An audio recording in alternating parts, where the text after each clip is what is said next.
भवन के मूल आवंटी संगीता गुप्ता एवं महेश गुप्ता ने वर्ष 2003 में अपना जमा समस्या रुपया प्राप्त करते हुए भवन रोहितेंद्र तोमर और उनकी पत्नी शशि बाला को विक्रय कर दिया। परिषद का समस्त बकाया उनके द्वारा जमा कर दिया गया। तभी आवंटी द्वारा भवन का कब्जा रोहितेंद्र एवं शशि बाला को दे दिया। इसी दौरान उन दोनों की दुर्घटना में मृत्यु हो गई। उनका वारिस नाबालिग पुष्पेंद्र ने बालिग होने पर आवंटी से मकान अपने नाम करने के लिए कहा तो शेष 2 किस्तों में ब्याज सहित पुष्पेंद्र ने जमा करा ली। पुष्पेंद्र ने भवन राजकुमार को विक्रय कर दिया। तभी आवंटी की खराब नीयत के कारण आनाकानी करने लगे तो पुष्पेंद्र और राजकुमार द्वारा न्यायालय में स्तुतिवाद योजित किया गया। उपरोक्त तथ्यों को छुपाते हुए एक तरफा सुनवाई पर निर्णय किया गया। मजिस्ट्रेट पर छोड़ते हुए कार्रवाई करने के आदेश दिए हैं। बताएं क्या मामला है?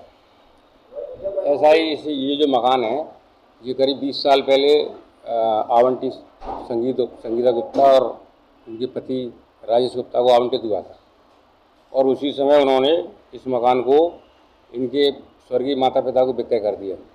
विक्रय करने के बाद सारी अपना रुपया ले लिया जो उन्होंने आवास विकास में जमा किया था और शेष आवास विकास का जितना भी बकाया था सारा उनके द्वारा जमा किया गया।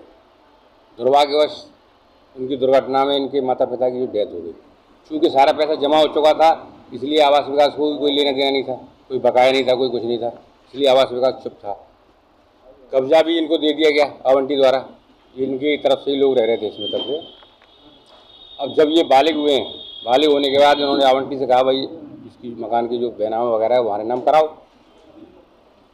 उसके लिए आनाकानी करी और दो किस्तें भी इनसे जमा करा ली आवास विकास की जो बाकी थी, ठीक है। और अब बैनामा के नाम पे नीयत में खोट आ गई तो उन्होंने ये सब झूठी कार्रवाई, ठीक है, जब बैनामा करने में आनाकानी करी तो उन्होंने सिविल सूट भी डाल रखा है कब्जे को लेकर और उसके लिए बैनामा कराने के लिए, फोर्स कराने के लिए न्यायालय से। ये सारे तथ्य छुपाते हुए हाई कोर्ट में उन्होंने एक तरफा, जिसमें आवास विकास और आवास विकास के तमाम दलाल और भ्रष्ट अधिकारी मिले हुए हैं जिन्होंने उनको टूल किट की तरह यूज़ कर रहे हैं, और ये आदेश करा लिया कि अगर ये आवंटी हैं इनकी बात सही है। तो हाई कोर्ट ने इनको एक तरफा सुना है, अभी 30 तारीख लगी है और कोई फाइनल डिसीजन नहीं दिया है, लेकिन डीएम पे छोड़ दिया कि आप देखिए अगर ये इनकी बात सही है, आवंटी ने जो रेट की है यहाँ पे और ये अपनी बात सही कह रहे हैं तो इनकी कार्रवाई की जाए। अब जब हमें जानकारी हुई है समाचार पत्रों के माध्यम से तो ये सारे तथ्य हम आप लोगों को बताएं तो प्रशासन ने भी हमारी बात को कंसिडर किया है और हमें समय भी दिया है न्यायालय में अपनी बात रखने के लिए। यही प्रकरण है, अभी इसको सता रहे। बताते हुए बताएं। ये मेरा नाम पुष्पेंद्र सिंह तोमर है और ये मेरे पापा ने करीब ये 20 वर्ष पहले आज से ये मकान लिया था संगीता गुप्ता से और मेरे पापा ने ये सारी किस्तें जमा कर दी थी और उसके सारी किस्तों के जमा करने के करीब 2-3 महीने बाद मेरे मम्मी और पापा की दोनों की सड़क दुर्घटना में मृत्यु हो गई। फिर उस समय मैं बालिग नहीं था, जब मैं करीब 8-7 साल का था तो मैं उसके लिए क्लेम नहीं कर पाया मकान के लिए। जब मैं 2014 में बालिग हुआ तो मैं संगीता गुप्ता और आर के गुप्ता यानी कि राजेश कुमार गुप्ता हैं, मैं इनके पास में गया तो मैं गया। वो कहते रहे कि हम तुम्हारे नाम कर देंगे कि हमारी चुनावों में ड्यूटी लगी हुई है, कि हम गांव जा रहे हैं। ऐसे करके मुझे टहलाते रहे। करीब 9 साल से यही चल रहा है और वो करके नहीं देते हैं।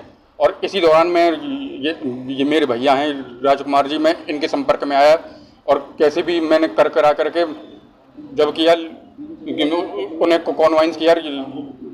ये संगीता गुप्ता और ये राजेश कुमार गुप्ता जी हैं, लेकिन वो मानने के लिए राजी नहीं होते। ये कह रहे नहीं हमारा तुम पे कुछ भी नहीं है बकाया, और मेरे पास में पूरा रजिस्टर्ड एग्रीमेंट है और सब कुछ पावर ऑफ अटॉर्नी रजिस्टर्ड है और मेरे पापा का पैसा जमा हुआ है वहाँ, उसकी सारी रसीदें ये मौजूद हैं। लेकिन नहीं, हम तो दर भटक रहे हैं। कभी रेलवे स्टेशन पर रातें काटना और कभी सड़क के सहारे रातें काटना। इन्होंने हमें बहुत परेशान किया है और ये इसी दौरान ये उच्च न्यायालय में चले गए और हमारे पास में कोई ये नोटिस भी नहीं आया और सही मायने में हमारे पास में ये जो नोटिस आना चाहिए। और ये जो ऊपर के आला अधिकारी हैं हमें घर से बेदखल करने की कोशिश कर रहे हैं।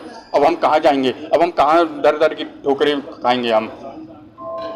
मैं प्रेस और ये मीडिया के माध्यम से यही चाहता हूँ कि ये बड़े जो आला अधिकारी हैं कोई भी हमारे खिलाफ कार्रवाई ना करें, क्योंकि हमें अभी अपना भी पक्ष रखना है। अब बताओ, हमारा भी पक्ष नहीं रखा गया और उच्च न्यायालय ने एक तरफा ही ये मामला कर दिया। अब ये तो घोर अन्याय है मेरे साथ में। और उसमें गाइडलाइन दी है। मैं राजकुमार सिंह इस मकान का मालिक हूँ। मैं अपने पूरे परिवार के साथ इस मकान में रह रहा हूँ। ये अनाथ बच्चा है पुष्पेंद्र, इसकी परवरिश की जिम्मेदारी मेरे पास है। मेरे ही पास इसका रहने खाने का इंतजाम मेरे ही द्वारा किया जाता है। इस बच्चे के साथ इतना अन्याय हुआ है जिसकी कोई सीमा नहीं है। इस बच्चे ने अपनी रातें सड़कों पे, स्टेशनों पे गुजारी हैं। इसकी सुनने वाला कोई नहीं मिला। इसने आला अधिकारियों से शिकायतों से बस्ते भरे पड़े हुए हैं, कभी आला अधिकारियों ने इसके बारे में कार्रवाई नहीं की। बच्चा हार तक के हमारे संरक्षण में न्यायालय गया। न्यायालय में हमारा मामला विचाराधीन है। असल बात में संगीता को कई माफियाओं का संरक्षण प्राप्त है और वो काफी बहुमूल्यों को अपने पास रखती है। बेईमान किस्म की ये महिला है और इसकी नीयत खराब है। इसने क्या किया है, साक्ष्यों को छुपाते हुए हाई कोर्ट न्यायालय में अपना एक पक्ष रखा है जिसका इस मकान से कोई लेना देना नहीं है। और हाई कोर्ट से जो आदेश प्राप्त हुआ है उस आदेश में साफ साफ अंकित किया गया है कि अगर कोई सरकारी वादा है या मामला कहीं प्रकार विवादित है तो इस मकान पर कोई कार्रवाई नहीं की जाए। मेरी जिलाधिकारी महोदय से निवेदन है, प्रार्थना है, ये अनाथ बच्चे की प्रार्थना सुनी जाए और कोई आगे की कार्रवाई नहीं की जाए। हमें अपना पक्ष रखने का समय दिया जाए।